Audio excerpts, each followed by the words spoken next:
Okay, we'll start our meeting. Welcome to Lagoon City Parks and Waterways. Before we start the opening of the meeting, we have a recording that we play. Today's meeting is being streamed live on the Township of Ramara YouTube channel. Be advised that by attending a public meeting of the Commission, you are consenting to your image, voice, and comments being recorded and will form a part of the public record.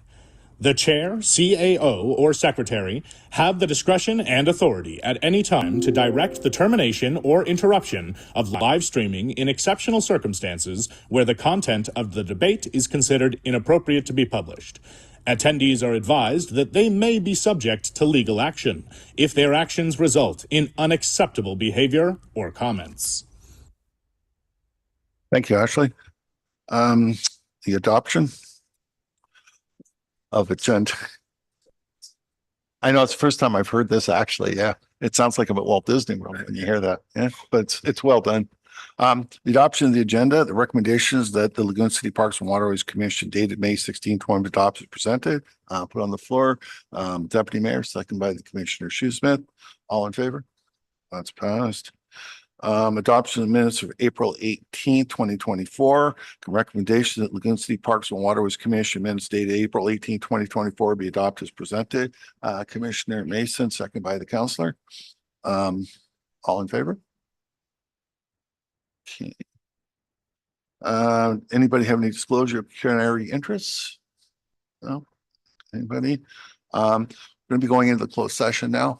So the recommendation that Lagoon City Parks and Waterways Commission enter closed session in accordance with 239 brackets 2 brackets E of the Municipal Act litigation matter. We're going in at what time? 9:31.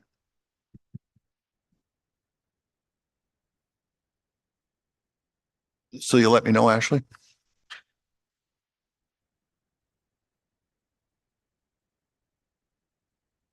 Okay.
Hello?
Thank you. Coming out of closed session at 9:42. I had motions all ready to go into, so the recommendation of the commission rise and report closed session at 9:42. Commission discussed a litigation matter in accordance with 239 bracket 2 bracket E of the Municipal Act. All in favor? It's passed. Okay, the next thing we got is an open forum regarding agenda items only. This is actually our first open forum that we've had since I've been a chair. And Cal. I didn't have a first or second. I thought I had. Yeah, so just given the discussion in closed session, we're gonna have to amend the recommendation to read that the commission discussed a litigation matter in accordance with section 239 2E of the Municipal Act, and that the township solicitor provide a legal opinion on Lagoon City equipment. No, we're going to do that motion, I think, when we in unfinished business. That's what he said to okay. do. Yeah. Yeah. Huh? Yeah, we're going to do an unfinished business then. That's not a problem. So the open forum, I don't know if you guys have read this, but I'll just read the beginning so that you know like how this works. The open forum allows for comments from the public relating to items on the current agenda. Individuals shall have 2 minutes maximum to address the commission. Commission members will not engage in a debate or discussion, and no motions will be made. No members of the public shall, and I'm assuming you've already read all that, Marianne. I don't have to read that to you, right? Okay. Yeah, I just wanted these guys to know that it's not like really a discussion, it's for you to speak. So if you'd like to, you can come up right up to the mic there. And if you hit the middle button, I think the red light will go on. Okay, great. Good morning, commissioners. My name is Marianne D. Bank, and I and my husband are the owners and occupants of 16 South Island Trail in Lagoon City. I'm here this morning as I was the individual who submitted property standards concern SR 3858, which is on the agenda this morning. I believe it's agenda item 10.2 for your discussion and review. This concern is related to nuisance lighting on the South Footbridge in Lagoon City, which, as I mentioned, is on today's agenda. We purchased our home at 16 South Island Trail just over 8 years ago when the original wood footbridge was in place. And at the time that we purchased our property, there was no operational lighting on the bridge. Post the new bridge construction, lighting was installed. And at that time, which I believe was back in 2017, 2018, I raised a concern with Ramara Township Deputy Clerk, but no action was taken. A few years later, when the bridge was taken out of service due to required repairs, the light was turned on and was actually turned off, for a substantial period of time. And it was just reactivated again this fall and winter post the bridge repairs that were done this summer. Unfortunately, due to the location of the light, as well as the slight angle of the bridge, the light on the Turtle Path side of the footbridge shines directly into our home, impacting our sunroom, living room, kitchen, and bedroom, basically the whole back of the house that faces the canal.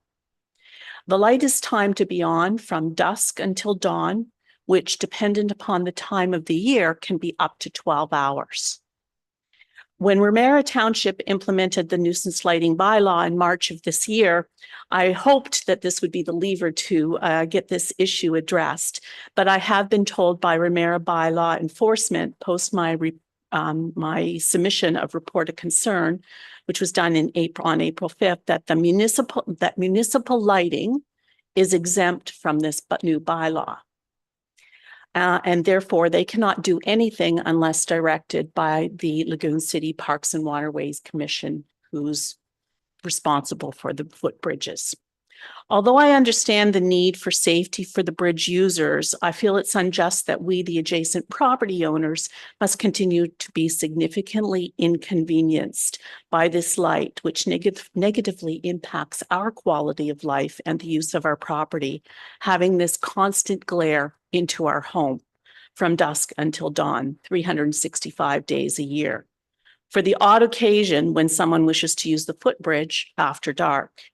And being directly adjacent to the footbridge, I do see the traffic, and I can attest to the fact that that bridge is very rarely used after dark or before sunrise. Therefore, I'm asking that the Lagoon City Parks and Waterways Commission request Ramara Township pursue a means to remedy the situation, either through the installation of a shield or deflector to direct the light down onto the bridge, or through relocation or replacement of the light so that it no longer shines directly into our home. Thank you for your time and attention to hearing my concern. Thank you, Marianne. Okay, so that's our first one. Okay, so the next one is, there's no motion or anything forward on here. No. Presentation receiving petitions and deputations. We have none. Accounts and budgets 8.1, account vouchers dated May 16, 2024. Recommendation that accounts vouchers dated May 16, 2024 be received as information. So let me put on the floor for me. Councillor or Commissioner Mason, second by the councillor. Discussion on that. The only thing I had on it was the weeds begone pricing. The deputy mayor had mentioned before, you wanted to get that checked on prices, or do you want to do it for next budget? For the next budget, and I talked to Josh, I think we just want to take a look at what the average weights are throughout the year so we understand how much is being taken out. And I think that's what No, sorry. It's about the weeds being the spray, like not the spray, the treatments, right? That's what I'm asking about. Sorry. The treatments. Sorry. No, I don't. Yeah, I guess I didn't explain properly. The treatments that weeds be gone to put in, you would ask for like pricing them out. Oh, yeah, for sure. Next, Yeah, it's absolutely. got to a lot of money now. It's up to about what, 13, I don't have it in front of me, 13, 14,000. Yeah. I don't know if anybody else even does that, Josh. Not that we're aware of right now. I don't know. We could definitely investigate, find out if there is other options, but right now I think it's only Weeds Begun in the area That has that type of treatment. That's correct. It's their system too, right? And it's their own product that they mix up. It's a product that they buy down in the United States. They bring it That's up. what I understand. Yeah. Yeah. And they bring it up. Also too, on that product, do we observe it or make sure that it's actually being put in or used, or how much is being put in it at all? Is there any sort of safeguards that way? To the best of my knowledge, Cal, it's just been Weeds Begun that's been administering it and monitoring it and applying it at the appropriate rate. So Okay. All right, that was the only question I had. The accounts vouchers. Did anybody have another? All right. Do you? I just when you look at the hydro bill, it says it increased by, our average daily usage increased by 481% compared to the same period. And what, that seems an awful. I was going to ask that question. Then when I looked at, look where it is, It's Beaver Trail. And that went Oh, in because later. it wasn't on. Exactly, Okay. went in later. I kept looking I at it did and I the was same like, thing. why is this so big? Okay.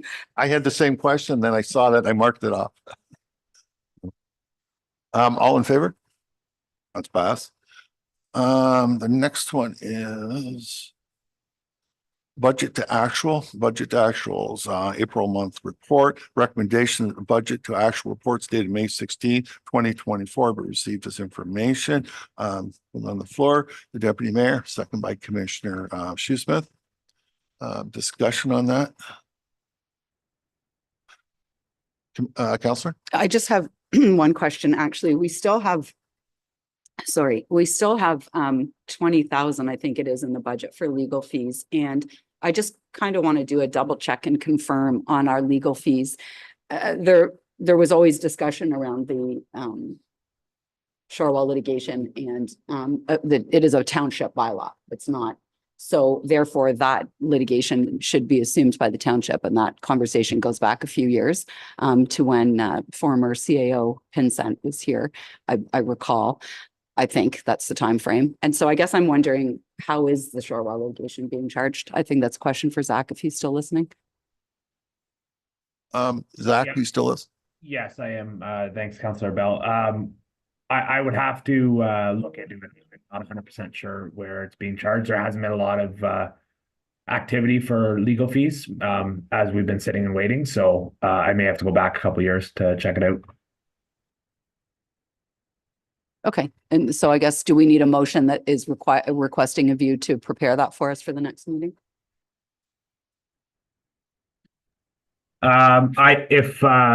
If it's okay, you guys can continue and I can provide an update, maybe an unfinished business. Sure. Okay, that's Thanks. fine. Any other discussion? All in favor? That's passed. Next thing we're going is 9.1, the bid results for North Foot Bridge project, North Foot Bridge project bids. Recommendations that commissioners select such for the North Bridge. Okay, so what I really want, just want to put on the floor. I'll put it on with Councillor, second by Commissioner Mason. So I guess we're going to discuss which one and then we'll put that in afterwards. Okay. I don't know. Pardon me. Oh, I'm sorry.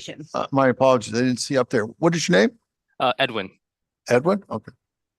Yeah, so morning. Edwin's here from EXP, so if there's any questions from the tender or on the contractors or anything like that, Edwin can answer those questions. So, Okay, who wants to go first then?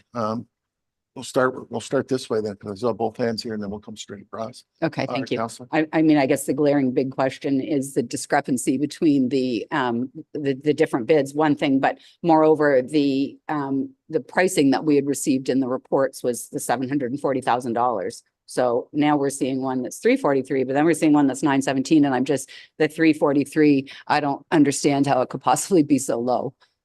Yeah, so I think the main thing is the reason why one of the lowest bidder, it was around 432,000. This is because they're a much bigger company than the other guys, so I think they have the ability to propose for the much lower price than the other competitors. And if you look at the other competitors, they're much smaller and and that's why the pricing is much higher. But if I factor in our bid evaluation of price and experience and proposed personnel, and the lowest bid still comes as top.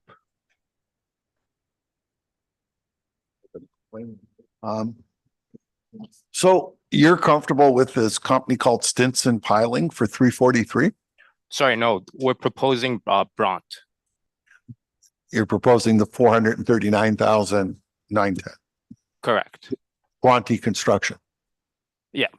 So why aren't you happy with the 343? That you just said that's too small? They're too small? No, because I factor in the company experience and the other personnel's experience. Okay. So I have is it possible for me to share my screen, or is this? Yeah, you can. I'm just trying to figure it yeah, out. no, I apologize. There was a memo for the award. It was supposed to be put on the agenda. I just realized now it wasn't put on, so I'm sure that's what Edwin's going to bring up. Yep. Let's see. Oh, Share. to show you which one. Okay. Yeah, There was a so whole memo to go through the breakdown of the quotations. Yeah, I apologize for that. So we received 4 bids, one from Urban Links, and then one from Hugo, one from Bronte, and one from Stinson. So Bronte and Stinson says a very similar price, but if I factor in all the other weights based on company experience and proposed personnel, Bronte came on top because they have more experience with piling, and the personnel just have more experience as well with piling. So it's about a $97,000 difference then. Okay. Still a lot better than what we thought it was going to be. A lot better. Right. Any other questions? Oh, sorry. Through the chair, I'm just going to print a bunch of copies and provide them to you guys so that you can see the numbers. And we'll just take our time with this. Okay. Okay. Would you like to ask a question? You're good? Yeah. Did you want one? No? Commissioner? No, I think we're all happy with the pricing, right? Like we were looking at what, 750,000. We were 740 and then obviously, no shovel in the ground. So at least 439 and no shovel in the ground. But There's when I saw these prices, and I just ask you, Josh, and possibly Edwin, is that because of everybody slowing down right now? Like the industry starting to slow down, they're looking for work now? There could be all kinds of factors. Basically, when the engineers do their assessment, they're going off table values, MTO table values and previous contracts. Contracts are all over the place right now. You can see just by the spread in that you're going 343 to $917,000. So it's not unsettling right now, but it's not volatile, but numbers are all over the place. So some are looking for work aggressively and some are kind of just putting bids in to have a bid put in. So we're noticing it throughout all our tenders right now, even through infrastructure. So Well, I'm glad we're on this side then, because I would imagine 2 years ago, it would have been 750. Like this is a big savings, really. This is really quite a big savings. yeah, and even with that, there's a contingency built into it. That way, if something does come up, there's already money put into the contract for that. So as long as it's not something huge, we're good. I think we should sign this contract today. I would say do it Like today. now. Yeah. Like, this is fantastic. Like, and that's the common practice is when you have one that's really low and really high, you throw those two bids away and you choose something in the middle. It's pretty common, but yeah, I'm pretty happy with that. Okay, so we're just waiting for Jacob to give us that information. Well, we're waiting.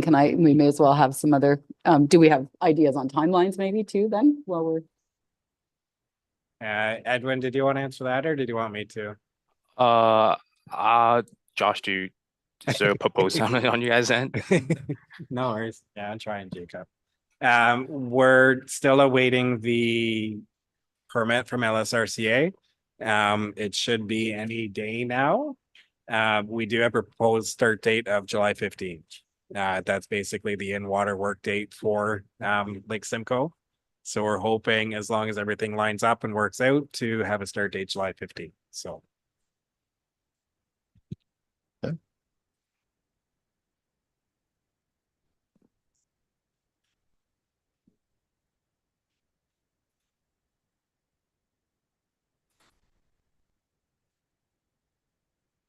Well, you may as well ask, no, you want to ask the engineer? no. I think really all we need to do is see the comparison, because I think we've pretty well decided which one we're going to go with. No, where are we just waiting for the copies to come? Then ask questions. Yeah, I think as well. Yeah. So this is still in line with just the implementation of the actual project. I know Ashley's going to do communication, but are you sending letters to the people from the bridge along the canal that aren't going to be able to access? Or, like, what's the strategy that we're doing? Just because they're not going to, big boat can't get out, right? So bigger boat anyway. So I'm just not sure how you're gonna, who are you notifying? Is it going to be everybody in Lagoon City, or is it going to be area specific around that bridge? Or Well, I don't believe the intent's to block the canal. It's going to be micropiling from the shore off a barge, so there will be some barges in the way. To how far in, it depends on the size of the barge they bring, but there should be maintained access through there to some degree. it'll be, but it's going to be, because they're not going under the arc, they're going under the lower, so it has to be a smaller boat. It depends on the size of the barge. So if it's a smaller Okay. barge, like if it's only a 20-foot barge, it's not going to come all the way out to the center of the canal. Because that barge will be anchored essentially onto the shore to be able to do the micropiling from the barges. So And probably in that area, there's what, 8 or 9 houses that would have to go that way. The rest could probably go the other, or the rest would go the other way, because if they came that way, they'd have to go under that small bridge. yeah. Yeah, so I guess I'm just wondering if maybe those people that are potentially going to be the most impacted just along there could have received some kind of communication just to make sure that they know when it's starting. And Yeah, like really, I think it's where Ye- Bob and Don Bond. Yeah, exactly, Don's got a exactly. bigger boat, yeah. Yeah. Yeah, we can send out communication, but I don't want to be selective and just do 4 or 5. We could do basically everybody on that section of the canal. We will also be sending letters to the 4 properties adjacent to it, advising them of that 10-foot maintenance easement. And it may be needed to be used to get equipment in and out, so. It's a good bridge to have it done. The other one was probably a bit trickier because more people used it. Yeah.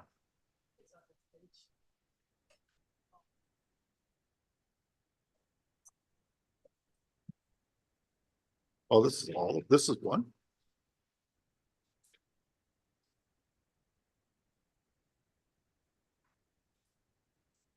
This is this one.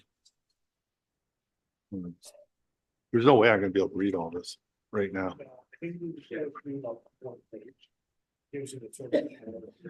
Yeah, what was the page? What was the page you had up there right here? Yeah, so that document. That's the one you want right there. That document came from EXP. They did an analysis of all the tenders that came in. They weighted them, and that came up with the not preferred contracted. That's how you contractor, decide. but- Okay, I see now. So Bronte Construction had the second lowest price and was the highest. Oh, okay, they got 90%. And then the one that was 65, was okay. Yeah, so when I was looking at Stinson piling, they pretty much don't have piling work related to bridges. It was just with retaining wall or smaller projects, way smaller projects. So I don't think they're a good candidate. That's why I went them lower on like company experience and personal experience. So Stinson Piling does more shore walls and things. It's not even sure. It's just like private projects for like homes, etc. Interesting to know. All right, does anybody have any questions looking at this? Because really, this is all. Yeah, I just have one comment. I just think that we need to manage the contract closely. So, I mean, larger companies, they always have an ability to add work and add things after the fact and just make sure that we've got everything covered on this so we don't get nailed with $200,000 worth of extras. Yeah, so EXP has been hired to do the contract administration for the project as well, so. Any more questions? I was just gonna say that protects us from the value of steel going up, everything, right? Like, I mean, no commodity changes will adjust this price. Okay, so there's no more questions. The recommendation is that the commissioners select Bronte Construction for $439,910 for the North Foot Bridge project. All in favor? That's passed. Okay, next thing I have is the water mover noise abatement, Tatum Engineering's noise assessment results. The recommendation that the commission approve a pilot project to run the water movers within noise abatement trials. Somebody put on the floor for me, Commissioner Shoesmith, second by the deputy mayor. I'm sure there's discussion here. I'll open that up for discussion to start. I know I have some notes here. Who would like to start? Would you let us start or I'll start or? Doesn't matter. Go ahead. You're probably going to cover a lot of what I'm going to ask. Well, I guess one of the questions I have is, I mean, obviously I'm going to ask you, what is the abatement that you want to try? But the recommendation from the contractor that has went in and did the study says it's recommended that the Township of Ramara prepare a full acoustic assessment report and noise abatement action plan per MEC protocol. So I had inquired whether we have the noise abatement action plan, and I was advised that all of the reports that we have been included in the agenda, and so I don't see that. So I guess I'm questioning what is the trial that we're going to do, and do we have an action plan? Have we done this action plan per the MEC protocol? Do we need to? Why isn't it on the agenda? I just want to understand what's required. I believe, Sherry, that, sorry, Commissioner Bell, I believe that Brad Larking's here to discuss the document, so he's here virtually.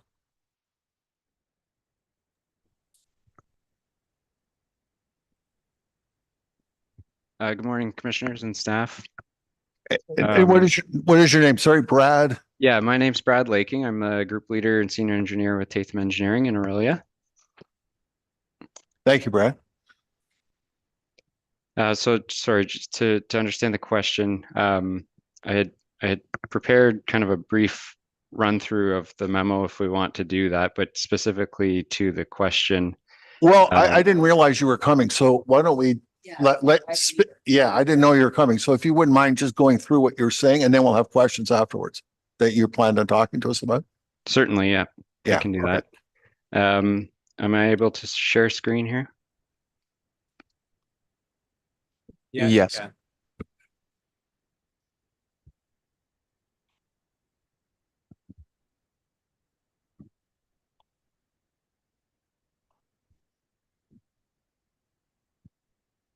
That's sharing on screen now. It's hard to see it. Sorry, I'm not seeing it on my end, so um, We can see it. okay. Yeah, so just to reiterate, so Township of Ramara retained Tatham Engineering to assist in investigation and assessment of a noise complaint stemming from a resident on Laguna Parkway related to noise emissions from the water mover pumps in the Gondola Lagoon. To support us through this work, we retained a specialty subconsultant to assist with collection of the noise data and assist with acoustic modeling. That subconsultant is Northern Applied Sciences, Inc. And just a bit of background, I expect that most are familiar already, but nonetheless, the water movers were installed in the Gondola Lagoon around 1999 to help with duckweed and algae control.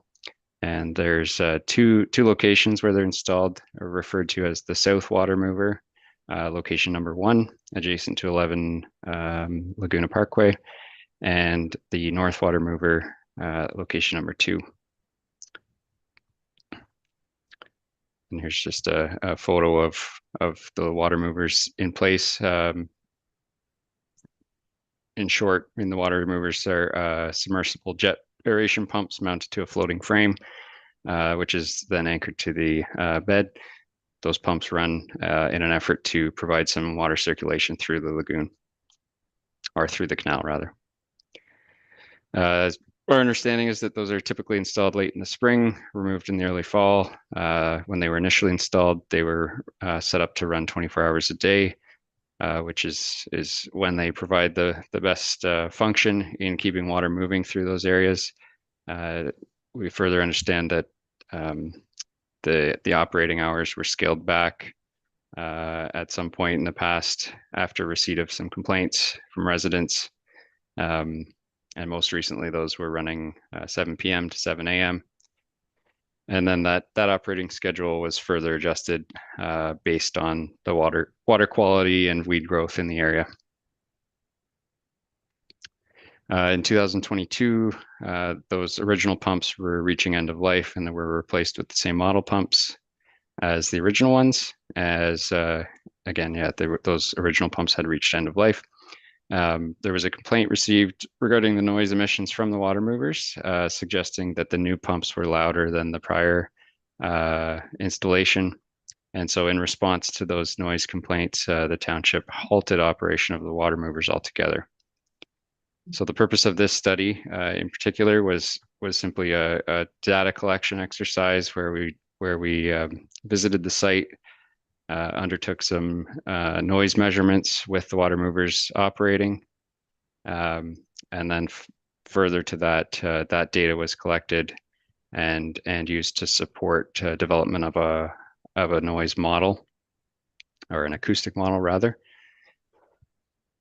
As I mentioned, we retained a specialty subconsultant to help with collection of the acoustic data and to help setting up the acoustic model. Those measurements were undertaken back in September of 2023 over the course of a 3-hour span during daytime operation. The measurements were undertaken in close proximity to the water movers, so at various locations, right at the shore wall, and close to the water movers. That data is then utilized to develop a model. So because there was no permission to enter the private properties or enter the structures, that that data is then used and a model is developed to help estimate what the noise levels would be at the outdoor spaces at the building, and then also at the residence window. So this table here is providing a quick summary. So effectively, what's summarized here is the noise levels that were recorded, either recorded or modeled against the ministry's criteria for various operating times. So that includes daytime operating limits, evening operating limits, and nighttime operating limits at various locations. So what the findings found, there were two instances where the ministry's acceptable noise limits were exceeded, those being the evening limit within the residence yard, and then the nighttime limit at the residence window. And again, those are modeled sound levels, recognizing that measurements were not taken on private property and not during the time of not during the nighttime, rather. So in short, as I mentioned, the noise emission levels were exceeded for water mover number 1, which is the south water mover adjacent to 11 Laguna Parkway. The next steps, of course, would be to develop a noise abatement action plan.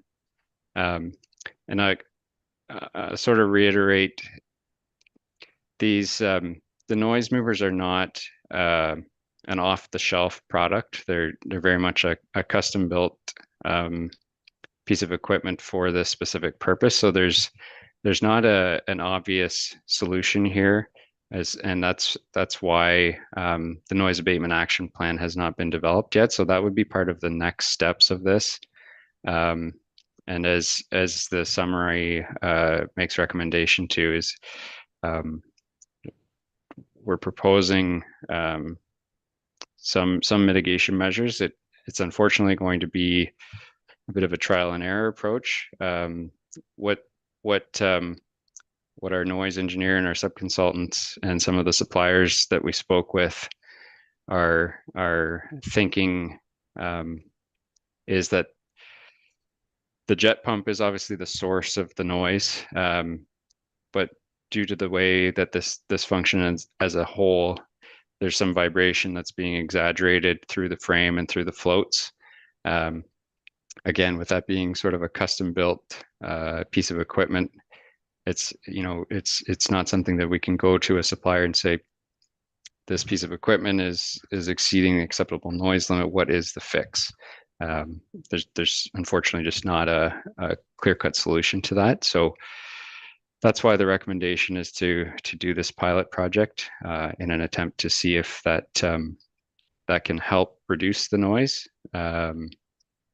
And subsequent to that pilot project, then a noise abatement action plan could be developed. So yeah, that's in short, that's kind of the purpose of this initial study. It was really a kind of a fact-finding exercise. So yeah, if there's any questions, I can certainly do my best to answer your questions. Thank you. All right. I guess so. When you look at this, to sum this up, right? When I look at it, it just, you're still up there. Yeah. What you're saying then is the north water mover is acceptable. It's 20% less than the maximum it can go to for the noise. That's correct. And- The measurements taken and the modeling are indicating that the north water mover is compliant with the ministry's noise emission limits. For 24 hours a day. That's correct.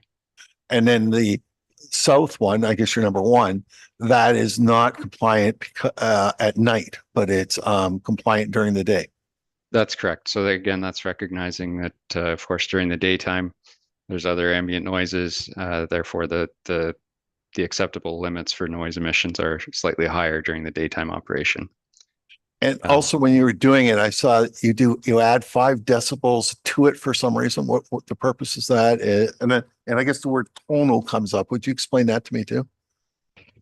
I'll do my best. My understanding, again, Rick, I'm not an acoustic engineer, but my understanding is when they undertake these measurements, depending on the way that the equipment emits noise, if it's considered tonal, then they'll add this background decibel rating to each of the readings.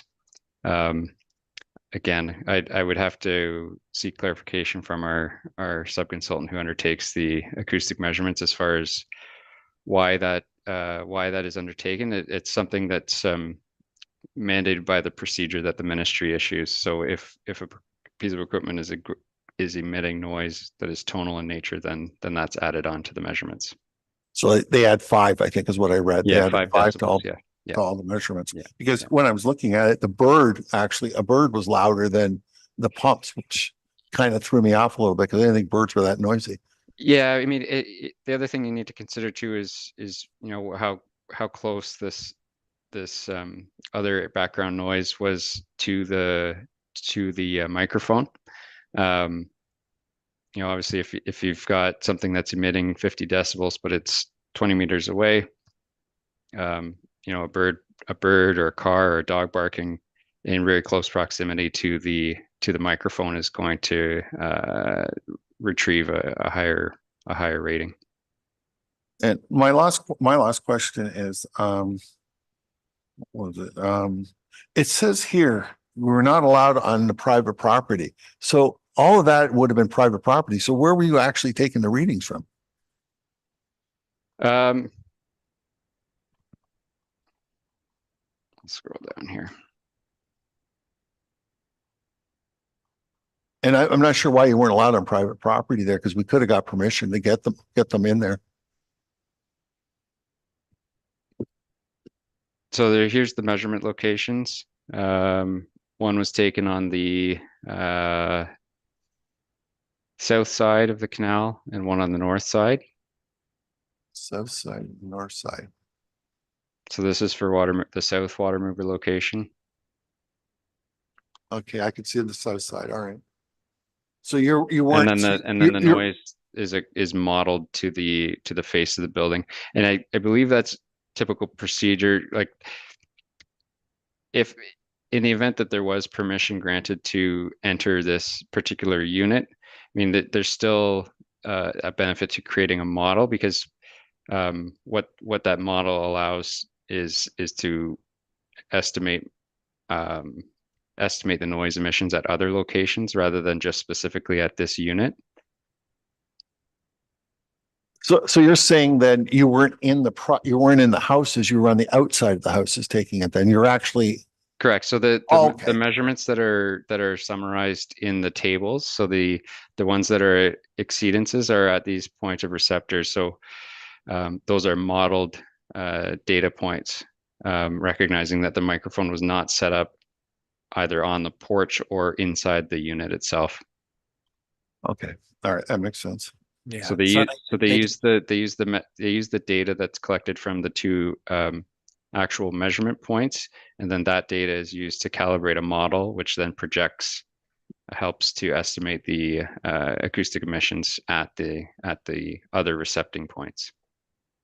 Yeah, so they did take their measurements on the shore walls, various points on the property, as well as I'm pretty sure they had a boat with them, and they're taking sound readings right beside the water movers as well. So they were pretty close to the They water. were pretty close. They couldn't get access into the units there. So in the private property inside the residences, they couldn't get access in, Right. because part of that survey, it does talk about with the MECP guidelines to do it from the window receptors, because that's where some of the complaints came from. That it was in the bedroom, it was in the kitchen.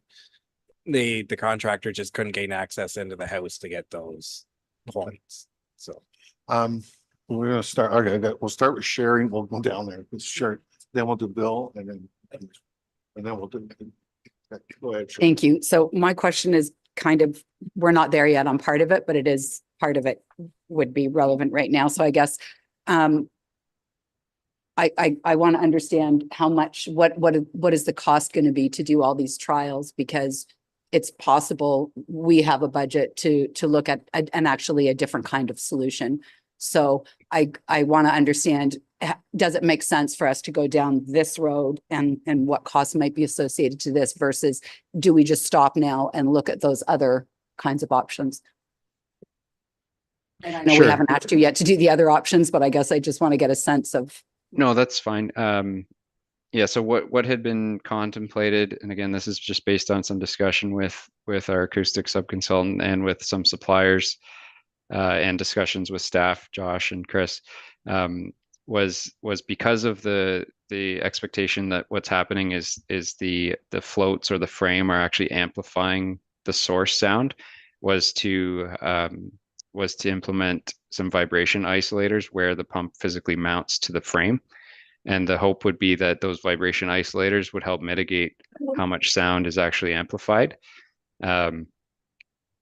So the reason that was being contemplated sort of as a pilot project is, again, it's not a sure fix that if we add these vibration isolators that's going to solve the problem. But for the cost of installing these vibration isolators on the mounting frame, we haven't assembled like an estimated cost, but it's a pretty low cost trial and error approach. Where the vibration isolators themselves, we're probably talking under $1,000 for this retrofit. Josh, maybe you can comment on that better than I can, but that was the thought process rather than jumping right into a more permanent solution, which could be, into the hundreds of thousands of dollars perhaps. So that was the logic behind let's see if this is a quick fix, and if it's not, then we can pursue other options. Yeah, no, internally, that's the exact thing we discussed. Start small. The biggest issue is going to be putting it in and taking it out to try these things. But yeah, do the vibration isolators between the mounting and the pump. See if that, because it's only really 5 decibels. We got to get it down to be within that acceptable limit, and that might actually bring down the sound carrying through the frame and the mounts and everything as well. So. Bill, Commissioner Mason. I see the difference from the north to the south water mover is between 7 and 10 decibels from the lowest to the highest. Is there some reason that the frame on the north water mover is configured different than the south water mover? Is there some reason why we've got almost 10 decibels difference from the north to the south? Yeah, Brad, I can probably answer that one for you because I've seen them myself. There's no difference between they're constructed the same, they're mounted the same, everything is the same between the 2 water movers. It's just be a different vibration coming through the source somehow or another, through how the water's moving through the jet pump or whatever. So there's no difference between the 2 units at all. I think the other thing to consider might even just be the margin, like the distance from the unit, from the water mover to the measurement point or the modeled point. If it's slightly, if the distance from the receptor on the second water mover, or sorry, the north water mover where we are compliant, is slightly further, that could be the difference as well. I don't think at the south water mover location there's much opportunity to get the unit much further from the receiving location. Did you? Yeah, well, my question was similar to Commissioner Mason's. The difference between 41.2 dB and 48.5 on a logarithmic scale is quite vast. And, your proximity, according to your charts, are quite similar. I was just wondering if there's a fault in construction in the south water mover versus the north, because that difference just seems hard to believe. Yeah, again, Commissioner Shoesmith, they're constructed the exact same, they're mounted the same, everything's. the So same how do you between them. account for an almost 10 dB difference, like I say, on a logarithmic scale? That's quite vast. That's a huge difference. Yeah, the only difference between the two is the width of the channels and then maybe the anchoring. We can look at the anchoring of how they're done. The chains might be a little bit longer. The anchoring points might be a So it little could bit just be different. configuration. It could be. The water could be 6 inches deeper at the south versus the north too. Like it draws the water up from underneath and jets it out through the front. So it could be something as minuscule as the water depth or even what's in the makeup around it. So it's hard to pinpoint what the cause and the difference is between the two, but the physical equipment is the exact same. The pump's the exact same model. They're delivered the exact same time, built by the same manufacturer. The frames and floats, again, they're the exact same as well. So could we orient the south water mover to a different location to mitigate that extra noise?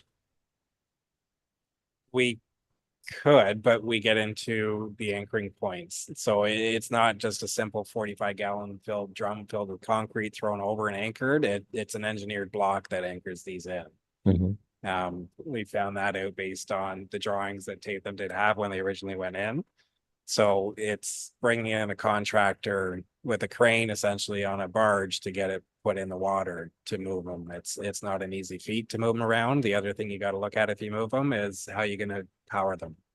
So they're I believe 208 volt, 100 amp units.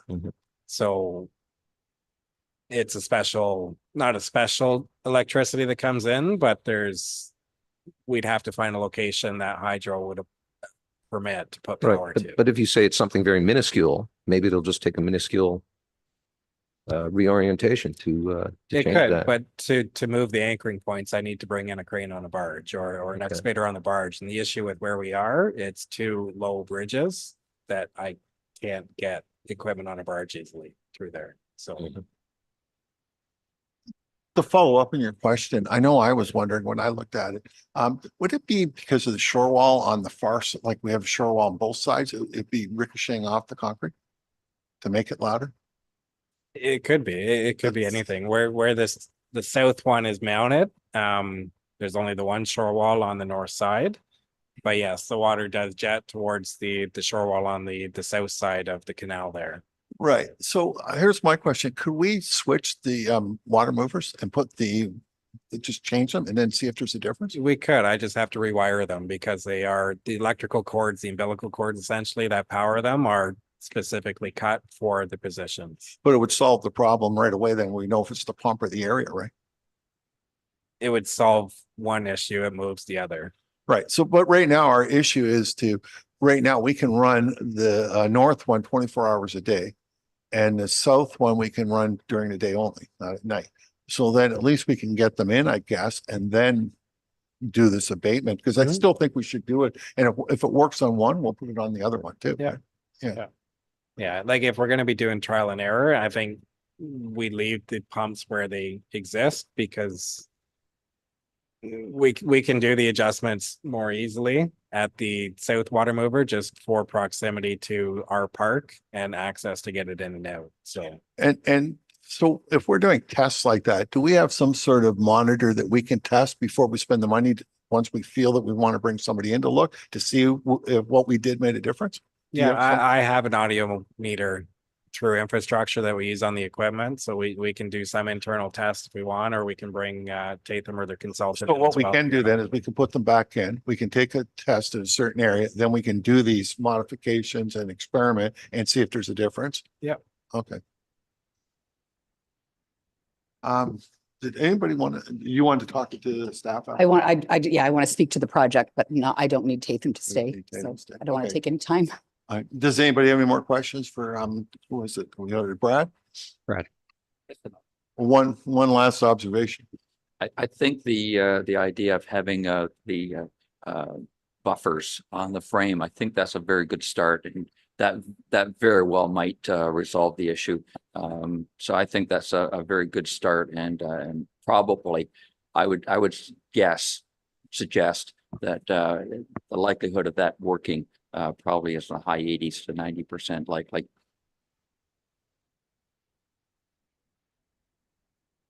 Okay, I guess we're not going to keep you any longer, Brad. Thank you very much for coming in and speaking or Okay. coming in on Zoom. You're welcome. Thank you, All right, everybody. thank Have you. a good day. All right, take care. Take care. Bye. Okay, what did you want to say? Okay, so what we're talking about right now is just the emission of sound. And that was only one of the issues raised by residents, particular to the south water mover. So the other issues were the fact that it's in the canal and you have to navigate around it, as well as you can't park now or more vessel in that vicinity.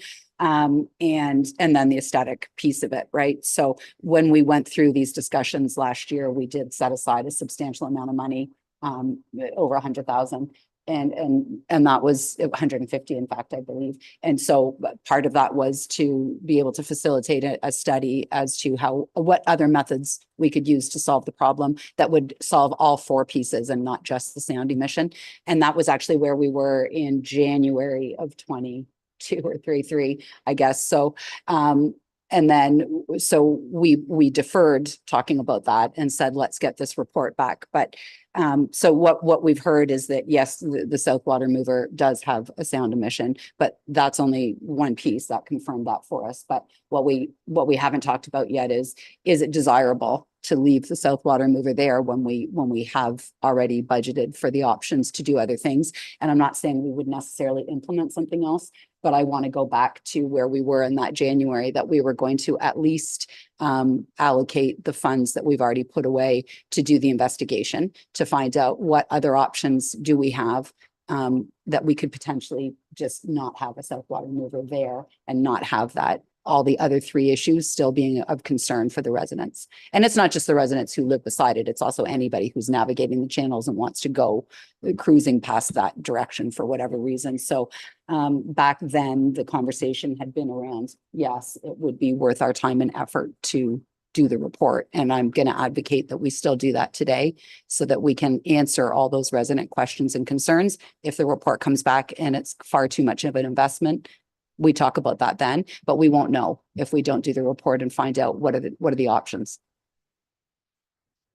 I was just gonna say, I guess it comes down to what the cost of that report would be. I think that's another engineering report, probably gonna be 20 grand, is my guess. Yeah, I think you'd be looking at water flows and everything else too at that point, right? I mean, it would be a pretty in-depth study to look at all that. If you're looking to change, whether you're looking to change to a chamber style type thing mounted in the ground or whatever. Yeah, I mean, it's going to be pretty in-depth, I think, to look at that kind of stuff. So yeah, I think when we talked about it back in that January, Josh had felt it would be something around 50,000. And that's why that's how the budget ended up being the 100 and whatever plus the 50. So that may be different now, or that may be, but that was, I think, what you had thought back then. Yeah, there was different things floated around back then. A chamber, it's hard to say. LSRCA engineering, there's all kinds of different things with that. At that time, the thought was just to take the pump that we had to move it into a chamber, but I don't know if it's actually going to work or not, just with the style and configuration of the pump. So yeah, an engineering report would be required to look at different options. So the only thing I would say is, since we've been involved in this, right, the big problem was the noise. This was the number one issue that we had, was the noise. So we dealt with the noise, and now we are dealing with the noise. We now know what the decibels and everything, and we're moving forward on that. The next thing was, I guess he had mentioned about that pump being in the way. And that pump's been there for 20 years. And we've had no issues other than the one that I'm aware that the resident that was there was complaining about it, that apparently something happened there. Then through all that, we had the ministry come in. They did a full inspection on it, and they said all we had to do was move a boat and it was safe for boats to go by. So now we've actually taken a boat off the shore wall to give it more room that we didn't have 20 years ago. So have we not sort of beat this up? Like, have we not hit the spot where, okay, let's deal with the noise? Because to me, the noise is the worst. I know myself personally, we've all gone by it. So we all know the room there. If you're too dark, you don't have a flashlight, you might hit it, right? You know, I just I don't know if I want to spend the money on this. Like, we're reaching a point now where we need to move it. And then my next question too is, we've got another wild card in here. We've got the clean flow system in there. Now, is that going to make a difference? And that was what I was going to talk about, I guess, in new business with Josh, because I noticed the slime had changed the location and where it was going. So I'm not sure if that's because of that system, but we've got that in place. We may not need two water movers. We might be down to one. We might just need the one down to one end. So there's so much happening here right now that I think we're reaching a point where our pumps are where we're almost there. I still think the noise, I still think we need to deal with that. I really do. I think that's something we should be pushing, and that's what we should be putting all our energy to right now, is getting that noise down another 5 to 10 decibels in both of them if we can, right? So that's my feeling. Okay, so what I'm going to do is, just because this is concerns that have been raised by residents and there's multiple concerns, I will put the motion on the floor and then you can all defeat it, right? But if we don't motion for it, then I haven't done my diligence to ask for what residents are looking for. So I'm going to place a motion on the floor that we proceed with an engineering report to look at options other than the current method of the two water movers in Gondola Lagoon that could potentially solve the water movement question. And so I'll put the motion on the floor and then you can do your chair thing. So first of all, before you put the motion on the floor, we already have a motion on the floor. Through your chair, yes, we do. The motion currently is that the commission approve a pilot project to run the water movers with noise abatement trials. Okay, so I think we're all in favor of that. Like, you've got another one that after that then. I mean, yeah, I mean, they both would be happening at the same time. So I Right, guess it but doesn't this matter. is we'll do this one first, and then we'll do the one that you want to do, right? Because this is what I think we all agree, is that we put our pumps in and we like, I guess Josh is going to move forward on whatever you were talking about, the base and so on and so forth, right? Yeah. And I think the sooner the better that we do it, right? All right. And it's only going to cost a few $1,000s. So it's probably worth it to look at getting that done. And if it works and I'm assuming you're going to do it on the south pump, right? Well, we'll try it on the one and see what kind of baseline we get from it. And if everything is successful, we'll move it on to the second one. Okay. So I don't want to try trial and error on both. There's no sense in spending money if it doesn't work. So we'll focus on the north water mover. We'll do some trial and error things with that one. If we find something that works well, we'll move that up to the south water mover as well. Right. Because I get the feeling from most people, it's the south, noise sorry, that yes, really yeah. bothered them. That was the biggest thing right there, was Yeah. the noise. Yeah. Okay, so we'll do that, then we'll do yours. Okay. I guess all in favor then to that motion. That's passed. Okay, now, Thank you. Yeah. And because what I heard was a lot of complaints other than the noise. So I just want to make sure that we're listening to those residents as well. So I'm going to put a motion on the floor that we commission the consulting engineers to look at options other than the current method of water movement in Gondola Lagoon. other methods. I don't know. There's other ways that we can move Right, water, like it's- right? it's- Well, so then I don't know, Josh, do you want to add parameters around what the engineers are going to be asked to look at? Is there a better motion?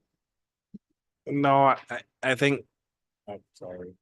I think if we leave it general, it kind of opens it up to lots of different concepts essentially. I don't want to focus on one and not another if that's the way we want to go with it. So. Well, I would rather, myself personally, that, okay, what ideas and what solutions would you come up with that we would be spending this money on? And then we would identify that.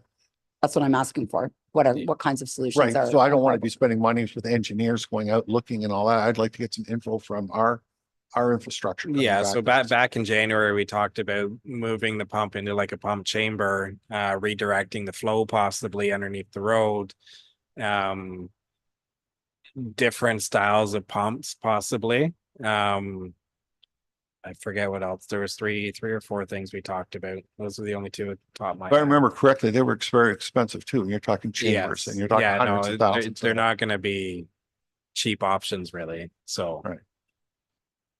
I guess what I'm saying though is, are we looking for cheap or are we looking for what's going to satisfy residents for the next 50 years, right? So if it's a question of doing a report, we haven't said we're spending money. We're doing a report to look at what our options are. So that's what that's my motion. Report that we're It's asking just, for? well, I think we need more than a staff report. We already did the staff report. So your recommendation when you did the staff report was that we'd need an engineer's report. Right. So that's the motion, is that we have an engineer's report that tells us if there are other options and what those options might be. We're not saying we're buying anything or implementing anything. We just want to know. I just don't want to spend a lot of money right now because we haven't even got to the clean flow system, whether that works. There's so many variables. That's fine. I'm putting the motion on the floor because residents have Okay, asked I for need the a motion to be on the second. floor. That's all. I've got you. Yeah. So who would second that? And then before we vote on it, we'll get you just to read what the motion says, right? Okay. Somebody second it? No, you didn't get a second. All right. Okay. All right, so you don't need to worry about reading that motion. So the next thing we have is the infrastructure update. I'm not sure what motion I should put on the floor, or whether or not we talk first, then we do the recommendation, or. All right, we're gonna put the infrastructure update on the floor. That we investigate items blank and that blank items be referred to the 2025 budget deliberations. So I'm gonna put on the floor for me, Deputy Mayor, second by Commissioner Mason. I guess you're gonna talk, right? Josh, because I see Yeah, so boats. so I got a couple things. Oh, sorry. Yeah, so the boats are going in the water today. So then skimming will start shortly after the long weekend at some point, and we get it scheduled there shortly thereafter. And that'll just be skimming throughout the canals. And the bubbler house on Laguna, just the other side of Poplar. The power wire has been run to the pole and we're waiting on hydro to hook us up there. So I think the estimation there is within the next 2 weeks, we should have hydro hooked up to that second bubbler house there on Gondola Lagoon, and we can get it commissioned and up and running as well. So. And when you were talking skimming, have we dealt with any of the small screen? We haven't done anywhere. No, so we typically put the boats in the water the May long weekend. Starting next week, the buoys will go in, the no wake signs will go in, the fountain will go in. And then we do have that turbidity curtain still from the dredging at the back of Gondola Canal. So we're going to be putting in a secondary boom, the boom that typically goes in to capture anything that's coming down that drain as well. So all that stuff will go in starting next week. So the boom is there now then, right? There is a turbidity curtain there. It actually is a curtain that goes down to the ground to stop any debris from flowing down and flowing through. But we're going to put in a secondary boom as well, because there's been a few concerns come in that people are going under it. I don't know how they're going under it, but supposedly people are going under the boom. I assume people are going over the boom with kayaks. And that's what damages it. Yes. Yeah. Well, is it just me or was there more slime in there than normal? Like, because I noticed there was a lot down Canoe and there was a lot down there heading down towards the rope bridge. But yet when I went and looked elsewhere, it didn't seem so bad. Yeah, no. Yeah, it looked like you could walk across grass. Yeah, no, there was a lot in that back channel. I'm not sure where it came from, because that turbidity curtain would stop anything from coming down the Murray drain into the canals. Well, I know it all got beat down when we had the heavy rain. Do you think it's because the fountain's not there? Because the fountain beats down a lot, because it seems to run through there when it comes around the back lagoon, right? It could, but there's not a lot of buildup in that area where the fountain is. No, because yeah, that's true too. I guess the wind's blowing. Yeah, typically that stuff that builds up in the fountain area goes from the east side to the west side in Concord Pond. I don't think it travels too much through the canal system, but I think it goes through the through South Island on that bridge. It goes under there, and that's where I think it all came. Yeah, with in front of Bill's place. I saw that. Okay. And it was the worst I've ever seen it this early in the year Mm-hmm. in front of his place. Yeah. I've never seen it like that this early. Usually the end of summer is what we saw there. Yeah. And it was growing too. You could actually see Yeah. it growing. Yeah. All right. I was trying to figure out where that all came from. Does anybody else, you have a question? I do, just, yeah, while we're talking about the boom, I was gonna do this, but maybe you guys could do it. Just, I was gonna ask Weeds Be Gone to give a nice tidy answer about what's like the change that's occurring right now as a result of adding that dissolved oxygen down that Gondola Lagoon, because it's never been there before. So I think some of what we're seeing is definitely related to that. And I know I can go in and I can answer, but what I would like, maybe it would be better if Weeds Be Gone gives us kind of a nice paragraph, because what we could then do is request of Ashley to put that up on our FAQs and that. So, but, and then I can educate more people at once versus kind of being a one-off. So do you think you guys could just check into that? Would be just a question. I don't think we need a motion to ask a question, but if you could, that would be great, because then we can, yeah. We'll check I'd into love that to- for sure. Yeah, I'd love to update the FAQs or whatever, and then it's public. Thank you. And I do have other questions about but What's right? I have more questions from infrastructure, go but on. I didn't know if these guys have more. No, okay. I So, don't think you had any more info to talk about, did you? okay, so I'll ask my follow-up question. So I'd submitted a couple of things. So we had, we passed the budget for 2023, and within the budget, we have tree trimming and cutting. And the last kind of conversation was on July 13th in the follow-up list, where Josh, you were confirmed with the arborist that we could go up to 10 to 15 feet. And so again, the trees are obviously still growing. So the footpaths are even, north footpath especially, is even more overgrown right now. And there's actually a tree downed, which is hanging into the path as well, that came off that property, not fully downed, but so I just want to, I know you were going to have an arborist come in to take a look at them. I just want to know where we are with that, because I'm receiving questions again. So just to know, are we moving forward, or when are we moving forward? Have we contracted with a provider? So with the North Footbridge, there's going to be some tree stuff that goes along with the reconstruction and stuff there. So if we wanted to hold off on those trees, potentially we could get that all rectified when the bridge work is all done and stuff like that. And then the trimming and stuff would be done at that point, because some of the trees are going to have to be trimmed up anyways to get equipment in and out of there for the construction process anyway. So Thank you. I just like to ask publicly too, because then it gives you the chance to answer the question for everybody listening. So that was, and then the other part was just along the entranceway to the beach, but I think we would just do them at the same time. So as long as we know that that's in process for after the bridge project. Right. Okay, perfect. So that's that one. And then on the other one, it's the $45,000 for tree planting. And I know some of that, or I believe when we talked about it, some of that tree planting would occur on the North Beach where we've taken trees down. And so the residents down in that area have asked for kind of an idea of what the intent is for planting, and then a map of what we're going to plant where. And so if we were going to provide an idea of what we're planting for both beaches, parks and beaches areas, it would be good, just because they want to involve themselves as well too. So there's engagement there if they don't like the trees we're choosing or the location or that kind of thing.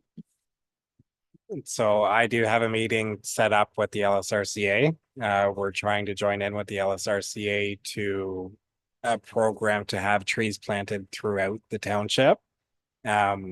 It would save some money for the budget. They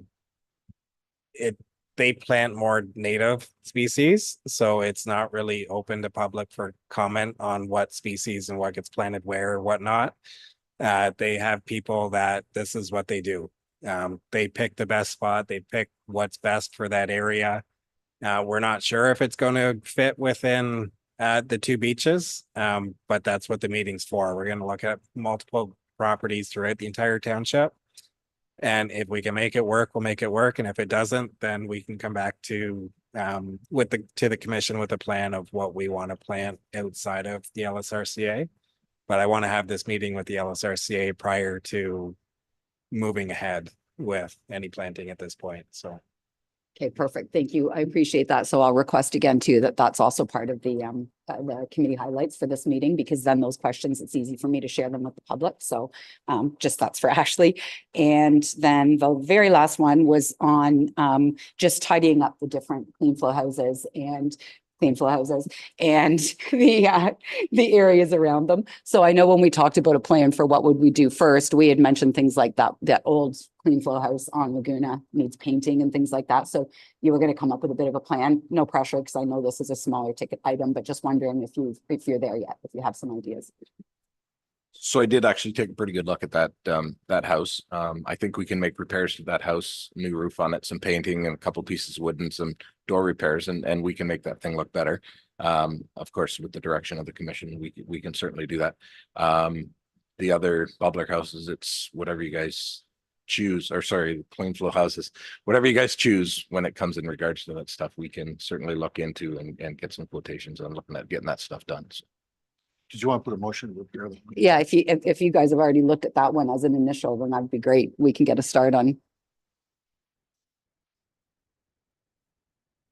So sorry as well, with the beautification of Lagoon City, I started a bit of a list working through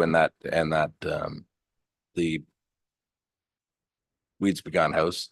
The Clean Flow house on Laguna was definitely on there as top of the list to look at this year for sure, to get it cleaned up. Yeah, so if I will That put was the one of motion on the first floor ones to we go put for in, that. and as far as I was concerned, it was Yeah. awful when we got it, and it's still awful. It needs some more. Okay, so the motion would just be that for the beautification project for 2024, we start with the Laguna Clean Flow House. So you're putting that on the floor? Let me second it. Second by the deputy mayor. Wait a second, I'm in the midst of a motion already. I can't do that. Yeah, okay. Right, we'll do that once after, yeah, sorry. That's why I shouldn't have put that motion on the floor. Did you have anything else? I think that was everything that I submitted. Yes, I believe so. Thank you. Did you guys have anything to say? I'm staring that way. The only other thing I would just mention, were you guys involved with that sonar where they came in to do the sonar with Weeds Be Gone on Tuesday? No? Okay. Apparently, I didn't know they were doing it. I just ran into them like in the boat because they were all over the place. I couldn't figure out. They almost hit me a couple times and I realized what they were doing. Yeah, 'Cause no, they came in, they did an analysis with the sonar. We were made aware of it the day of them coming. So I didn't get it out to you guys, unfortunately. Nor did we have the time to go out there with them. But they did the sonar scanning. I think he's gonna prepare a report to give an update, kind of where everything's at, where it's going. And they did all their treatment additions at that point too, all their maintenance and whatnot on So you there. think with all that silt, everything in there, because they were awful muddy looking, the lagoons, they could do that? That's The sonars penetrate through all that. They go to a solid bottom essentially. They might get some reflectivity from some of the suspended solids, but it goes to a solid bottom. because this, with that now, with that information, we may make a decision to move those clean flow the bubblers around. Because now we'll start to see if it's in one area, we might just slide them in different areas. Yeah. Yeah, okay. Because this would be the time to do it. I saw he was doing it in the big lagoon where the fountain is. And now those were the first ones put in. So that might be the time. Okay. That's all I have. So so what we'll do is we'll do the first motion. Oh, that we further investigate items. We don't need to do that. What, we're not investigating items. You just want to put a motion to clean up the, did you want to put that in to investigate? We got nothing to vote on. No, we just, well, only the part that we received the infrastructure update. We Yes, can- okay, yeah, let's, we'll we can accept receive it that as, and then- okay, we'll accept. No, we've already, yeah, so we'll accept that. So accept the infrastructure update. So we've accepted that. All in favor? Now put your motion. Yeah, and then the motion is that we begin, or the 2024 beautification project is the clean flow house on Laguna Parkway. I'll put that on the floor. Sherry, second by, we'll do Commissioner Schussman. All in favor? Passed. Okay, the next one I have is the beach security renewal. Recommendations that the commission extend the contract with Safe State for the 2024 summer beach season. So I'm going before Deputy Mayor, second by Councillor.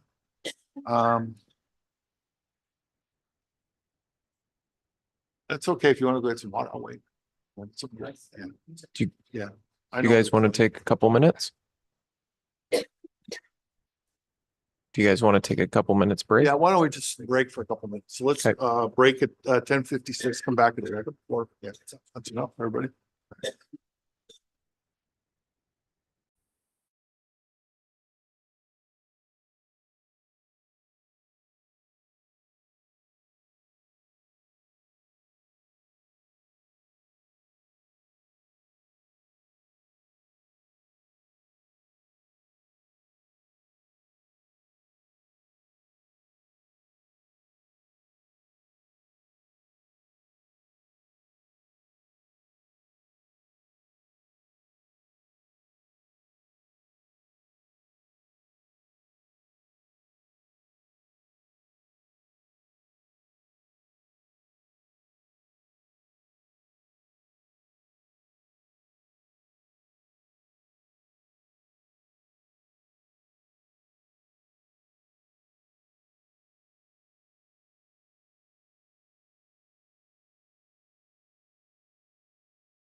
So we read infrastructure update. And did you put that motion on the floor? We did all that. Okay, so that's all done. So now, oh, sorry, we're beach service security renewal. That's where we're at. And do I have motion? I already have it on the floor? No? Okay, somebody put on the floor for me. Commissioner Mason, second by Commissioner Shoesmith. Any discussion on it? Counselor? I guess the only thing, like, have we had any feedback coming in on the beach security? I mean, I haven't, but I'm just curious if we have received. Through Councillor Bell, in my experience, we have not had any negative feedback.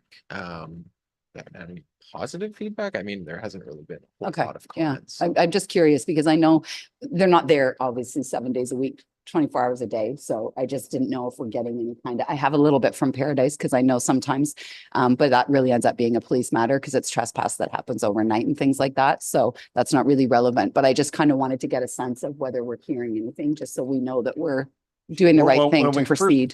When we first had them, we had a bunch of hiccups, but over time, it's been the same group and the same owner. He's really streamlined it and he really looks after it. Because I know we used to get phone calls all the time with problems. Now, I don't think anybody hears anything about it anymore. It's all looked after. So, and we're using the same place again, and he hasn't increased his prices by that much. So it's done well for us. Like in the old days, we used to have to pay for police to come down, and we used to have to stand down there ourselves, right? So it's gone pretty good, actually. I like them. The only thing I actually had a question was, we have them sort of guarding those shore walls and so on and so forth. Like we just got to be careful with that. That's all. I think we'll just leave it the way it is, right? But if there's an issue there, like I've always tried to get them to work with the marina. So hopefully they work with the marina and they work with Pier 1, because all three of them have to work, and with Ramara, with Josh, and I have to work in unison because everybody's protecting the same thing. And because we have security there, we can actually help the marina and we can help Pier 1. So we are open to, helping them out. If there's somebody on the shore wall that Pier 1, not Pier 1, that the marina should be charging, our guys should let them know or work with them on it, right? And all that's gone well. So I'm not going to change anything. I'll leave it where it is. No, it's great. I like to, again, just so that residents know that we're kind of doing our due diligence. I like to just confirm where we're at with it. So that's Okay. perfect. Yeah. All in favor? It's passed. The waterside wisdom presentations, recommended staff coordinate waterside wisdom presentation from, and it's open. Somebody put it on the floor. Deputy Mayor, second by the counselor. Discussion. You're the one that arranged it last time, right? Sure. Yeah, and I know we're a little bit later, but just we had everybody changing and that. So I don't think it matters. It doesn't have to happen in June, July, August. It can be August, September, October. I don't think it matters that way. And I also think that for this year, we should look at different kinds of presentations than we've done in the past. So we have a good presentation from infrastructure and from fire and from OPP. We have a couple, and they're all posted online anyway. So I don't think we need to revisit having those same groups unless there was some massive changes, which I don't think there have been. So I think we should, this is just my thoughts, you guys can weigh in, but I think we should look at different things this year that more in line with conservation efforts and the efforts about what's coming off our properties into the waterways. So we had Robert Bull's Nature Center come in and do their presentation on native planting, which was great. And I distribute that all the time. So I guess I'm thinking that maybe this year we should look at different things, right? Different kinds of education around different ways that you could care for your lawn, for example, or talk about reducing mosquitoes on your property, maybe, and things like that, that aren't necessarily. So who do you have in mind that you would like to come in? I still think, and the other thing too, I was going to say is I still think it's always great to have LSRCA come in, because right now they are focusing on sodium chloride this year. And I think it would be worth hearing their presentation on lake health, and which includes all that piece on sodium chloride. And they have got a new presentation that they're doing on lake health and an adaptive lake management strategy. So for me, that would be the first one I would request. And then I mean, we all should have a turn. So, but that would be my primary one. And then my secondary one would be, natural ways to care for your lawn and property without adding chemicals. So those would be the two I would suggest. I think we're good with that. Who else? Like, we're probably looking for what, half a dozen, right? Like, I would like Weeds Begun to come, but not for the wisdom side, more just to update us and, the sonar and everything that's happened. right? So I wouldn't put that as a wisdom center. I'd be more of our business side, right? To see what's going on. But why don't you put those names down and let's get one for next month then, for sure. Yeah, if we could. And then I think too, maybe the other useful one might be Shades of Hope. I don't know, or something like that that talks about, or the other one is speaking of wildlife. I see they're doing presentations on wildlife photography.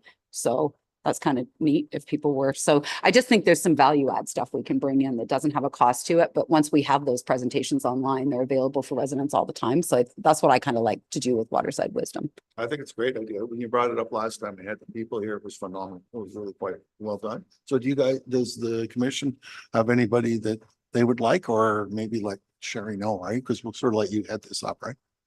Yeah.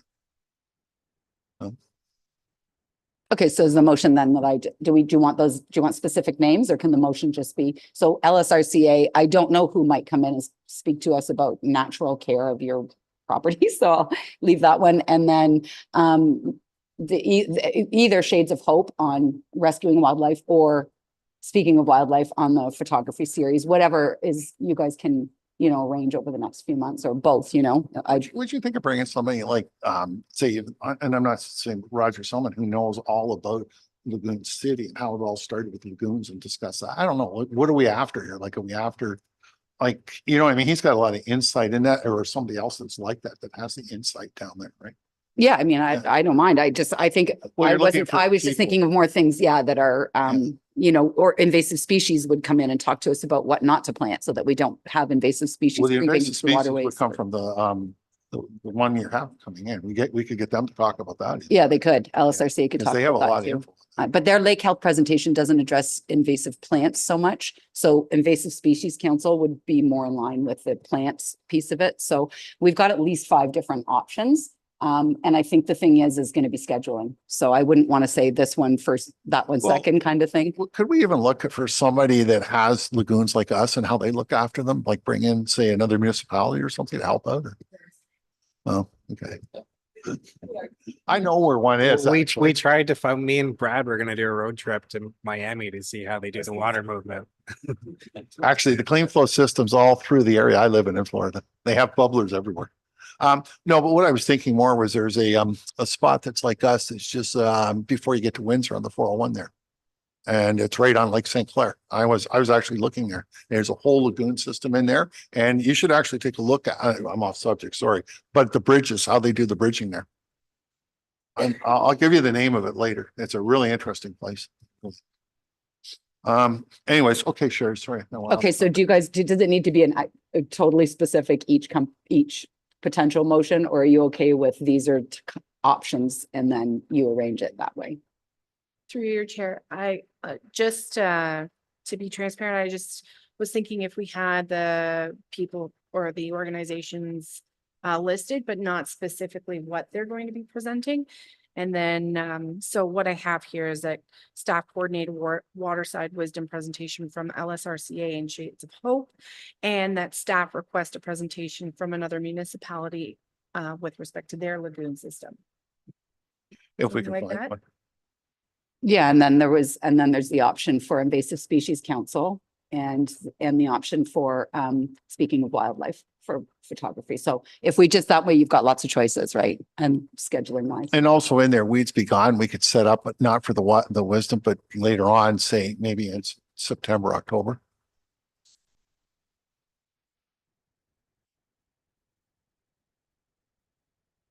Can you read that before we vote on it? We'd leave Weeds Be Gone out though, because that's sort of our You know what, annual maybe we fall should, presentation. Yeah. Yeah. But they're all over the place. They could give you a lot of information. There's a lot of info, like they're on all lakes, rivers, everywhere. Okay, so that staff coordinate the Waterside Wisdom presentation from LSRCA, speaking of wildlife and Invasive Species Council and Shades of Hope, and that staff request a presentation from another municipality with respect to their lagoon system. If we could find it, yeah. And we'll let Josh decide whether it's worth it, yeah. Because he may want to go see them himself. Okay, all in favor? It's passed. Next thing we have is the on-beach booking form. The LCPWC policy, use of private LCPWC facilities, parks, north and south beaches. The Lagoon City's private north and south beach rental terms and conditions. Recommendation, we implement the online beach booking policy and form. Somebody put on the floor for me, please. Councillor, second by the deputy mayor. Discussion.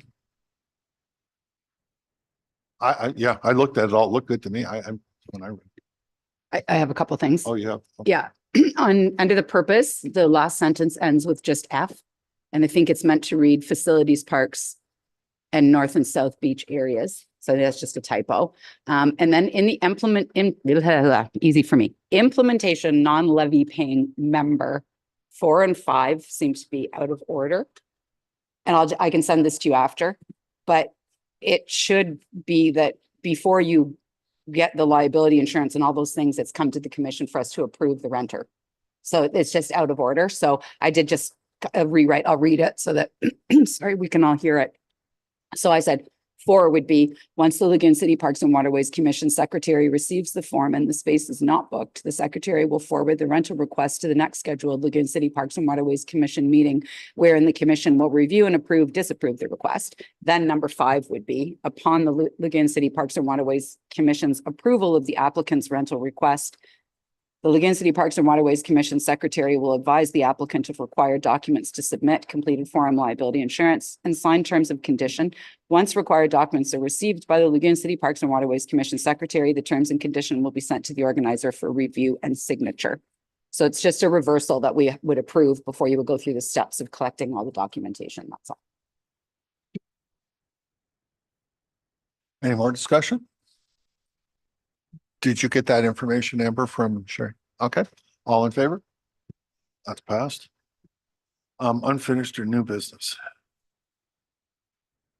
Recommendation, staff prepare a report respect to Lagoon City's beach rehabilitation study status, and that the report contain an estimate timeline and the communication with respect to the scope of this project be communicated with the public, and that staff apply for any grants that may assist with the cost of the beach rehabilitation program in Lagoon City.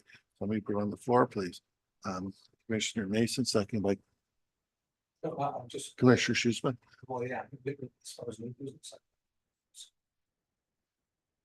Yeah, you can, yeah, we can talk about it. Yeah. Yeah.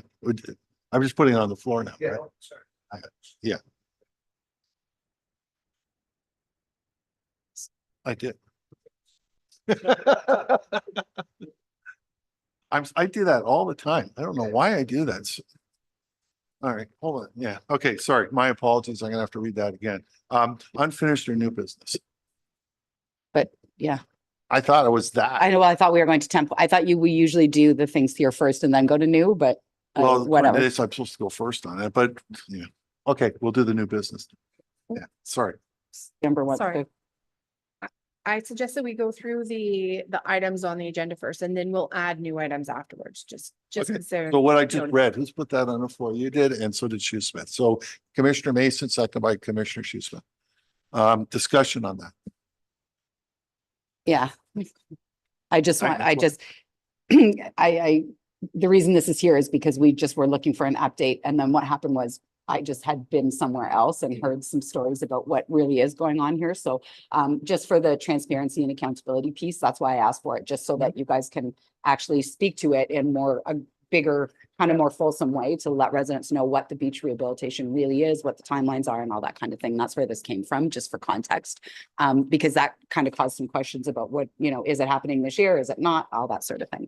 Yeah, so I don't know what you've heard, but we have gone out. I've gotten 2 quotations back. We did lump all beach rehabilitation projects into one quotation, essentially. Both of these 2 areas, the North and South Beach, we budgeted $10,000. The lowest bid so far that's come in is just over 20. So Ashley has applied for some Phragmites grants that we can hopefully augment the pricing. But as of right now, these two projects are over budget. Because we budgeted the project as a whole it was 5 areas altogether. So Lovely Day Park, the public beach, Lagoon City, the 2 private beaches, or maybe it was just 4, sorry. Yeah, just the 4. So the township stuff came in pretty close to budget, but the stuff for the private beaches came in over budget. So that's kind of where we're at for that one. We do have the permit. It has been approved through LSRCA. So we're good to start the work as soon as we can get budget figured out for it. So Is that what you wanted to talk about? I was just gonna say, we have $50,000 we allotted to the engineering report we're no longer using. Can we actually give direction to reallocate that? Exactly. yeah. Yeah, I believe because there is a budget item, we can just reallocate it. It'll just be a quick report to council to say we're just moving this from here to here. So do we have to put a motion forward to send that to council? We'd have to put a motion forward to reallocate the funds you initially put in the budget for the engineering report to the beach. So we'll do that after this, then, you have a motion. Sounds good. Yeah. And then I guess, so you've got timeline and all those things covered. And then I guess it would just be whenever we are ready to go, I guess maybe we would just be adding in that there's oh no, you've got the communication to the public. Yeah. Just because they kind of want to see almost like a map of what's going to happen where, X marks the spot. We're going to do this here. We're going to do that there. So once the LSRCA plan is in, just if there's a way to communicate that plan, that's just sort of lay terms, easy map to follow about what's going to happen. yeah, we can, there's no physical map. It's areas in writing, but we can make a quick map to post. So any more discussion on that? Okay, so that's so we can vote on that. So all in favor? That's passed. Now, the motion you want to put, or do you want to put on the floor? Yeah, I'll put it on, that's fine. So I guess we're just gonna ask the staff to reallocate the funds initially put into engineering to move the water movers to the beach projects for any shortfalls, but continue to apply for grants to offset that cost. Okay, so you put that on the floor, second by Counselor. Do you want to read that to us?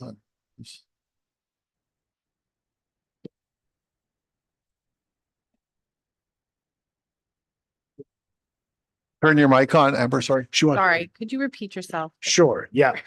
That we direct staff to reallocate funds from the budget that were allocated for engineering report to the beach project. But continue to apply for grants to offset cost. Yeah, it says it.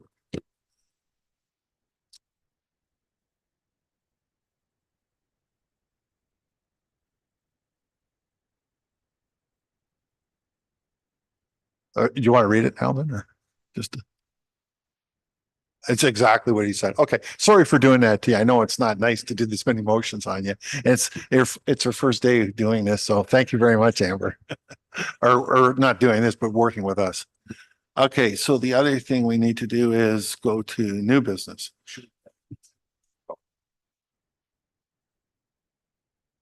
Actually, I will do that at the end. Sorry, I'm sorry about that. That's what the lady's been waiting all day for. Okay, I want to put the South Foot. Oh, all in favor of that then. The South Foot Bridge lighting. So this is just open stuff discussion then. Okay, just. Okay, so now we're at South Foot Bridge lighting. So this is just for discussion. So I'll put it on the floor then, right? So it's on the floor. So it's late. Okay, well. Yeah, I think it's just for discussion. I think because when we received a concern, then I just went to Josh and said, just in preparation for the meeting, is there different ideas out there that you could be able to be prepared a bit for the conversation? So I know Josh was trying to look at a couple of things. So really, I'm just putting it on the floor for discussion. That's what I'm doing right now. And then the motion go afterwards.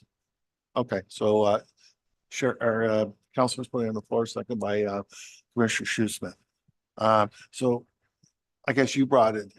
Did you want to talk about it? Well, you were wondering why it was there, so I was just explaining it was just so that Josh can talk. Yeah, so currently light is operational, and according to our bylaws, all municipal lighting is exempt from the new bylaw that did come into place. We wouldn't typically look at changing the lights if things are working properly. But if the commission wants to, we can, if you guys decide, we can move forward with getting pricing together to change the light or look at putting deflectors over it. We'd have to bring in a contractor for it. It's our streetlight contractor that would be doing the work. So there would be fees associated with it. Exact fees, I don't know. It depends on what's kind of decided to be put in there. But it's essentially area surface lighting for the bridge. So just before you say that, Josh, back when Todd, I believe, was the chair, this came forward already once, and I thought you did a report or discussed it, and it was voted. Kathy may have, I didn't. I don't recall it. So I know, but I remember you speaking to it, right? Because it had gone to you and it came back to you. I don't recall that. No, you don't recall? No. Okay, because I can remember there was a vote and everything on it. And it was back, I think it was when Todd was chair. I'm pretty sure it was at the commission once before, right? No, I remember it being discussed because I remember Todd, I think I talked to your husband, actually. I can allow that. Yeah. Yeah, go ahead. It does have to come to the mic though. Because it's better to get this over right now talking. In answer to your question, I did raise this issue when the bridge was reconstructed and the new light put in place, which would be back in either 2017 or 2018.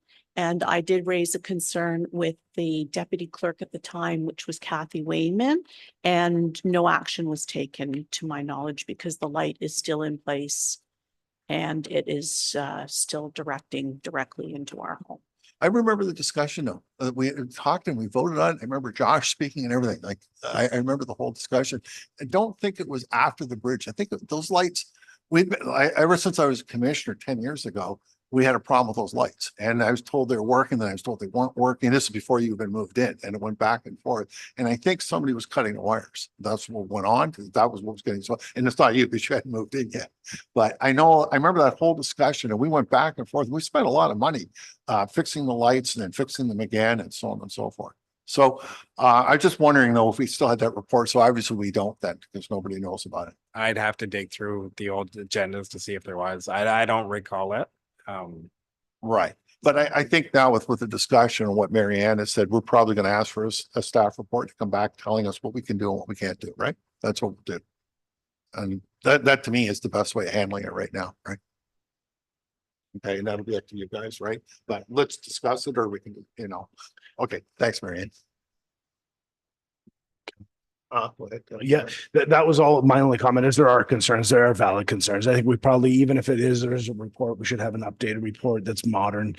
Look at downward lighting. A lot of the municipal lighting is going to downward lighting as opposed to that, whatever the cheaper option is, I guess we need to at least look at it and consider options. Yep. Thank you. Yeah. And I think there's other, I don't know, but you've got all the different kinds of solar lighting too now that can go into the path or they could be put into the railings as you're approaching on the approaches or whatever. So I'm just wondering, if we do a staff report, if it can kind of include different just options so that we can, because it will end up with the same thing on the Northfoot Bridge. Once we do tree trimming, you might end up with lights that shine in. And right now that bridge is impassable because it's so dark. So I think if we're going to do it and we know we do have potentially some money in the budget that we didn't allocate elsewhere. So I think we could make sure that the report is kind of really inclusive about the best way to resolve. Yeah, as far as solar lighting, we have tried solar lighting in Bayshore Village. It hasn't gone well. So I wouldn't even buy it for my house anymore. no, Waste of money. like summer's fine. When it comes to winter, like last winter, we had a lot of issues because it was one of the darker winters in quite a long time, and we had issues with the light actually not even turning on. So well, let's get a report done on it then. Oh, sorry, everybody spoke. I'm jumping in there. The one thing I did notice, so throughout Lagoon City, there is problems with lights, because if you go to the bridge, you can see some people have tape around them. Other people built these little aluminum things to go over top of them. Like there's all sorts of little gadgets all through. But anyways, let's, I put the motion on. you the put floor. Just the say a motion on the second. floor. Deputy Mayor, second by the councillor. All in favor of getting a report? Passed. Okay. And now I'm finally getting to new business there for you, Commissioner Shoesmith. Haley's Larry. Well, on the park area in the North Beach, there's a number of very low-lying areas, and this is a common or chronic recurring problem annually. There's pools of water that just don't have a sporting chance to actually dissipate. I just want to know if it's within the budget to backfill around some of those areas. There's about 8 to 10 areas that are still pooled, and they're breeding grounds for mosquitoes and gnats, and they're quite prolific. Particularly this year. I know it's been a rainy season, but like I say, it's an annual event that we deal with. The only budget available would be that beautification budget. So I'm sorry? the only budget that would be available would be part of that beautification budget. So it's up to you guys. Okay, so that'll be addressed then at that time? It could be put on the list for the beautification projects and you guys determine. Okay. Okay, well then I'd like to put that motion forward then, please. Okay, so somebody second that? Yeah, I can't remember exactly right this moment. What we put in for 24 is the only thing. Can we pull that up fast? Does anybody, can we? No? Okay. I don't know if we have it. We may have to reallocate something from somewhere else is what I'm saying. I don't remember how much we put in for 24. So we kind of need to know that. Doesn't sound like that big of a deal. Huh? No. No, probably It's not. No, particular, but some of we the still have to know that we have money. willows, either No, dead I or know, dying, but if there's and they're- $0, then we don't have money to Right. do it. Well, So we sure. just need to, I just don't know how much. Through the chair to Commissioner Shoesmith. That's something that we can address at the next meeting, now that we know that it's kind of on the radar. And we can bring back factual numbers for you to consider when Okay. you guys are making a decision on motions like that. Okay, so the motion is he wants to put it on the next meeting. So staff will bring this back for the next meeting. Yeah, because I guess then you can report on what it's going to All right, cost. at least and thank know you. what we're looking at. Come forward. You're in a second. All in favor? That they'll give us the information. That's yeah. Okay. So more new business here. Commissioner Mason. Just a quick update. Both the chair, Cal Johnson, and myself attended the Lagoon City Yacht Club annual general meeting. Presented an overview of what's happening with the Lagoon City Parks and Waterways Commission. Was well received, and I think the Lagoon City Yacht Club appreciated our time and presentation.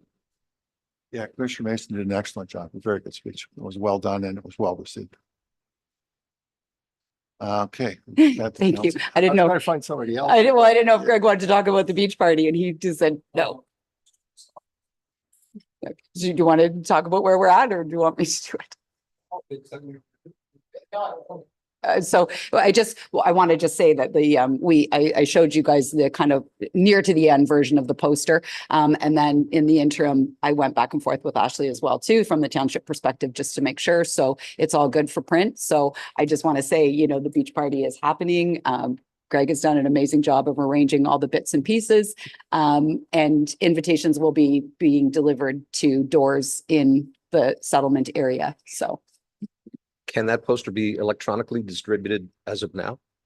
It can be. And so we just have to figure out how we want to distribute because we had some concerns about the invitation exceeding the Lagoon City settlement area. So, when we did our meetings, we came up with the idea then that we'd be better served to deliver them by hand. So we have, thank you to the LCCA.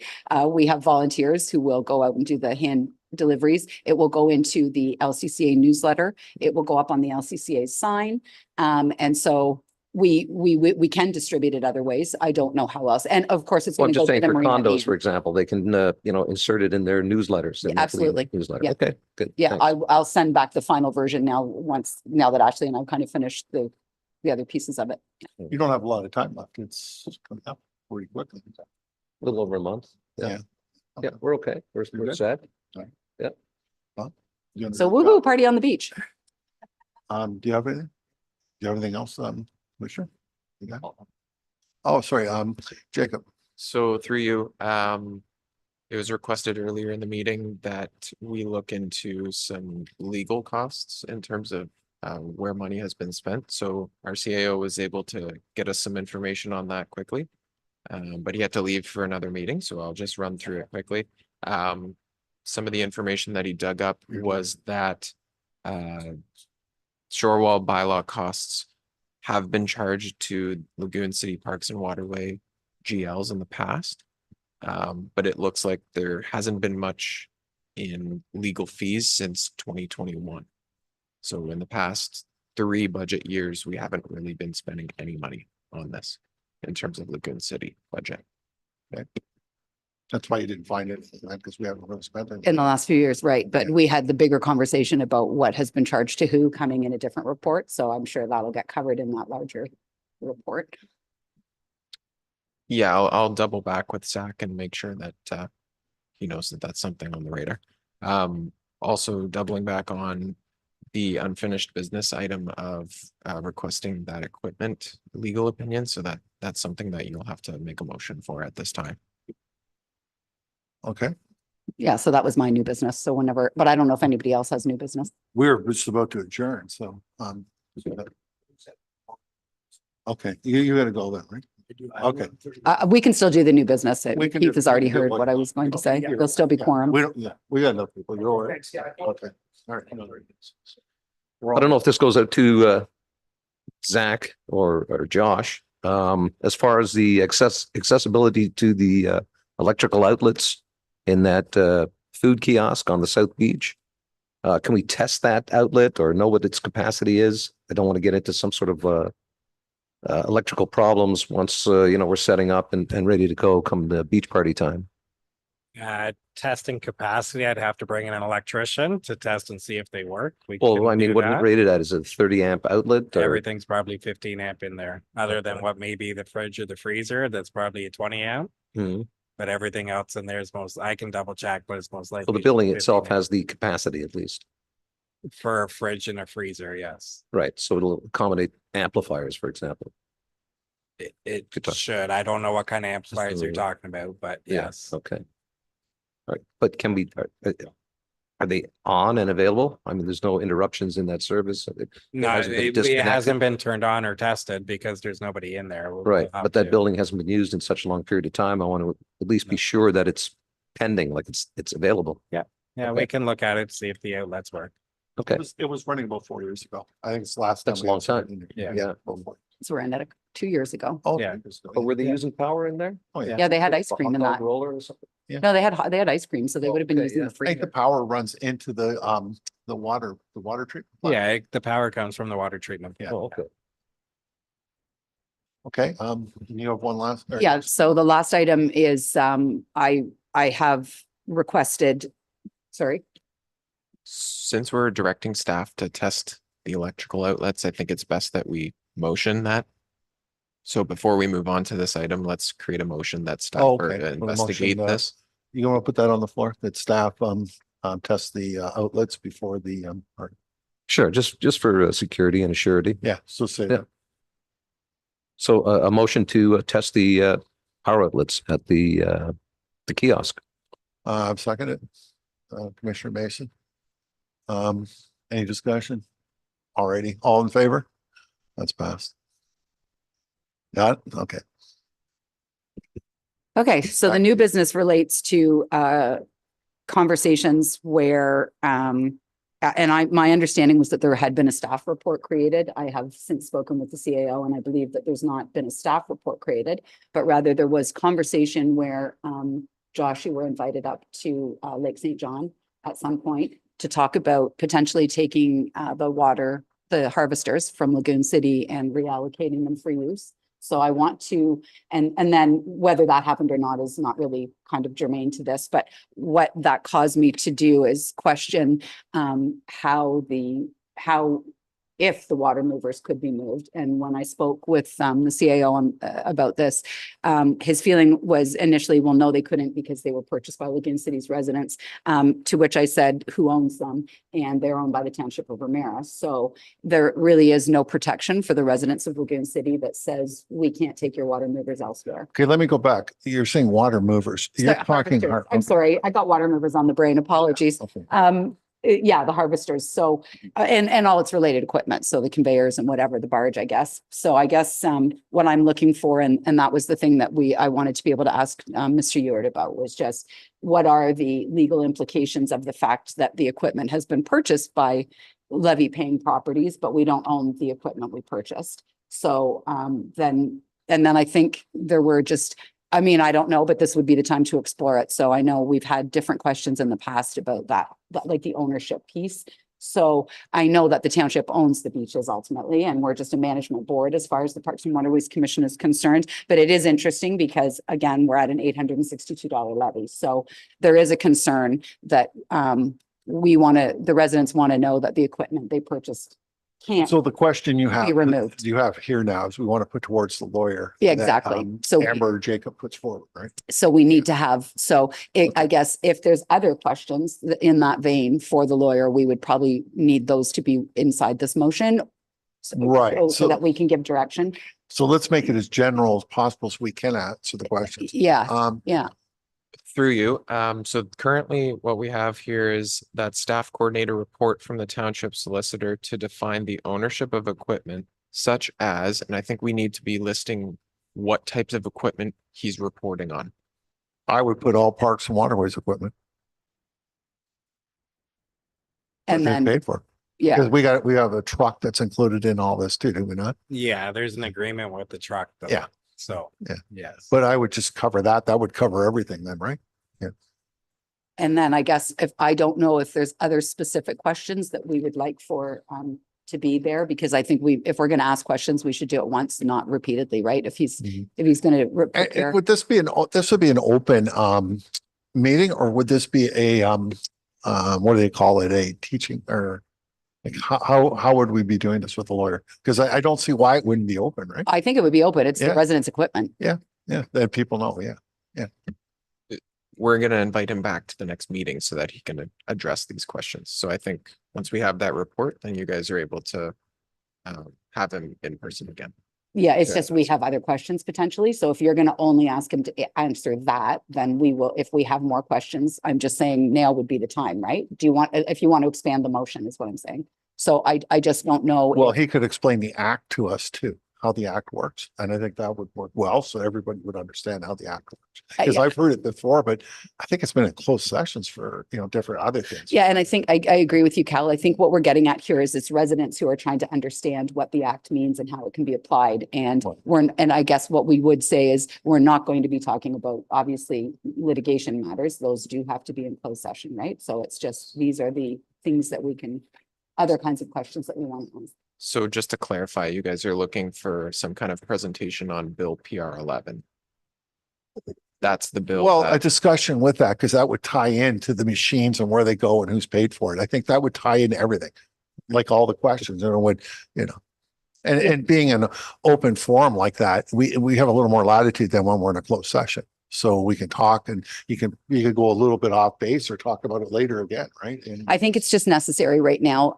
We're at that $862 levy. There's a substantial investment on the part of residents, and there's an awful lot of questions about these kinds of things, right? So I do think that the parameter needs to be wide enough that if we have the solicitor here, we can make sure that all those kinds of questions are answered. And the other thing I would say is, because this is a public forum, this means that residents who are listening right now can bring us questions. But again, I will say we will not obviously talk about litigation matters in open session, but if residents do have other questions they would want to have us address, then that we would be able to collect those questions previously. And then that way, sure, he can be prepared. it's open meeting, so we can move around. We have a little more latitude than we have in a closed meeting. So, we can do that. That's fine. We'll just do that, talk about the bill, and I'm sure just mention to John what we've talked about here, and that's good enough. John's pretty smart. He can follow everything. Okay. Josh? I don't know if I can or not, but just that Lake St. John meeting. I know there's some misconceptions out there about it, but I was invited up to Lake St. John last summer to give a presentation on what we do in Lagoon City, how we do it, what we do. So I went through the harvesting, everything like that. They did inquire if they could use the equipment up there, and it was specifically said that no, the equipment isn't rentable. We've had marinas in the past inquire about renting equipment or using the equipment, and the answer has always been no. Not only because we're busy enough as we are, we don't have spare time with the equipment, but it was purchased by the users essentially. So there is no thought from that I'm aware of anyways for the equipment to leave Lagoon City and go anywhere else in the township. I just wanted to make sure that was clear to the residents of Lagoon City as well as the commission. So Thank you, Josh. I appreciate that. We had this discussion, what, 5 years ago? We said absolutely not, right? Like that was, Yeah. somebody had asked them. Yeah. Because I remember this was brought up. I think Aurelia came to us, and I think Lake St. John, yeah, they all came to us. So, all right, is there anything in new business?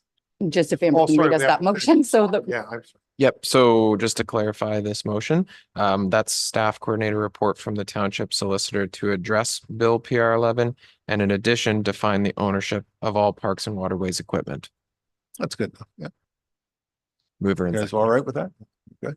Okay. All in favor? Mover and seconder. Oh, I need a mover and second. Yes. We'll put Sherry first and Commissioner Shoesmith. All in favor? It's passed.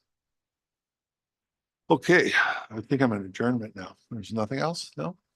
Oh, I saw your hand. Oh, okay. Adjournment. Recommendation Lagoon City Parks and Waterways adjourn at what do I want to say? 11:42. All in favor? It's passed. You know what? You mixed me up there.